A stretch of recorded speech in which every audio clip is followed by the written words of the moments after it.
Жұмыстан кеш оралған отағасы есікті ашып үйге кірді. Үйге кірсе 500 арыл оны күтіп келгеніне қуанып, сүйсіне қарап тұр екен. «Әке, сенен бір нәрсе сұрасам бола ма?»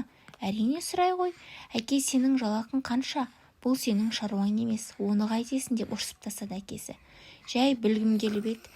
Өтінем, айта қойыңызшы, әке», дейді.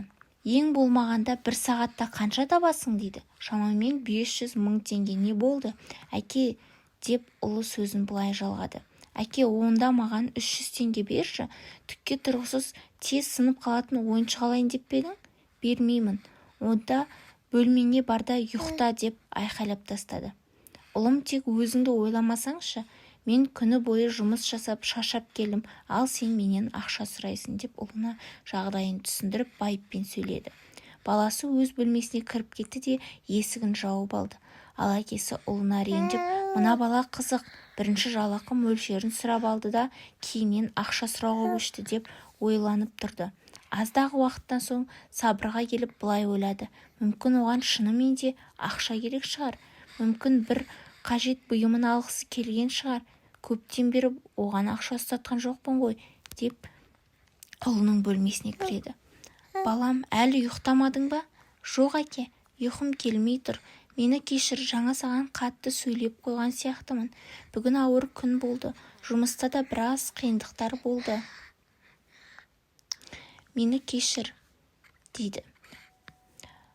«Біраз қиындықтар болды. Содан шығар сенің сөзіңді көтере алмай ұрсып тастаппын. Кешір, мә, сұраған ақшаңды ала ғой». Бала қуанып кетіп, «Рахмет, әке». Ақшаны алды да жастығының астына басынан суырып, онда жатқан ақшаларды алып, бәрін қосып қойды. Бұны көрген әкесі, «Өзіңде ақша бола тұра менен неге сұрады екен?» деп тағы да ашуланады. Ал баласы ақшаны қосып, шатырлатып санап алды да әкесіне қарады. «Әке, ал әке», қабағын түйіп, «өзіңде ақша бар екен ғой, менен неге сұрадың?» деп тағы да ұрсып тастады. Өйткені әке ол ақша жеткіліксіз еді, ал енді жеткілікті болды. «Әке, бұл жерде тура 1000 теңге. Сенің жұмыста өткізетін 1 сағатыңды сатып алсам бола ма? Өтінемін, жұмыстан 1 сағат болса да ерте келші. Сенің де бізбен бірге отырып кешкі ас ішкеніңді қалаймын». Бұны естіген әке жылап құшақтап жіберді.